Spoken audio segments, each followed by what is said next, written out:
exploring ethical drift, an AI-powered ideological engineering perspective.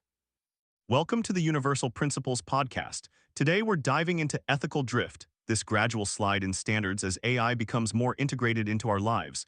It feels like we're accepting things we wouldn't have dreamed of a few years ago. Our guest today is an expert in AI-powered ideological engineering. Could you explain what this field is? Thanks for having me. AI-powered ideological engineering focuses on how AI can be used, sometimes subtly, to shape or predict societal beliefs, values, or even social movements. It's a field ripe with potential, but also ethical landmines. Ethical drift is a major concern because it describes how we slowly normalize what were once considered unacceptable applications of AI. It's about the normalization of ethical compromises over time, almost like boiling a frog slowly. Boiling a frog, I like that. So instead of one big jump that alerts us, we just get used to the increasing heat.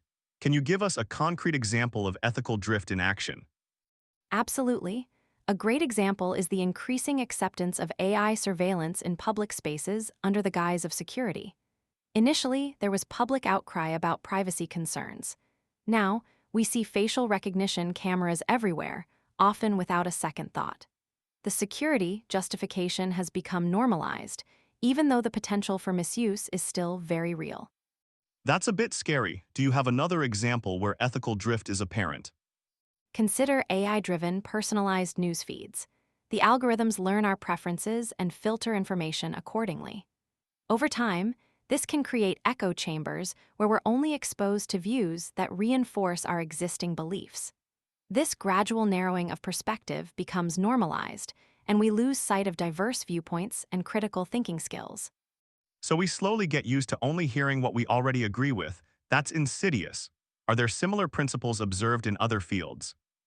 Yes, think about cultural assimilation in colonial history. It's the gradual erosion of indigenous cultures as a dominant culture's practices become normalized and imposed. Just like with AI, what starts as a subtle influence can, over time, lead to the loss of essential aspects of a culture's identity. Wow, that really puts it in perspective. So what can we do to combat ethical drift? What practical steps can we take? First, promote public awareness and education about the potential ethical implications of AI. Second, demand transparency in AI algorithms and decision-making processes. We need to know how these systems work. Third, establish independent oversight bodies to monitor AI development and deployment, ensuring ethical guidelines are followed. And finally, continuous assessment of AI impact on society and individual rights. That's great advice. So to recap, awareness, transparency, and oversight are our best defenses against ethical drift. Thanks for shedding light on this crucial issue. Any last thoughts? Just that staying vigilant is key. Ethical drift happens slowly, so we must constantly question the norms being established by AI. The future of AI and our society depends on it. Excellent point. Thanks again for joining us on Universal Principles. This has been fascinating and a little unsettling, but definitely necessary. Until next time.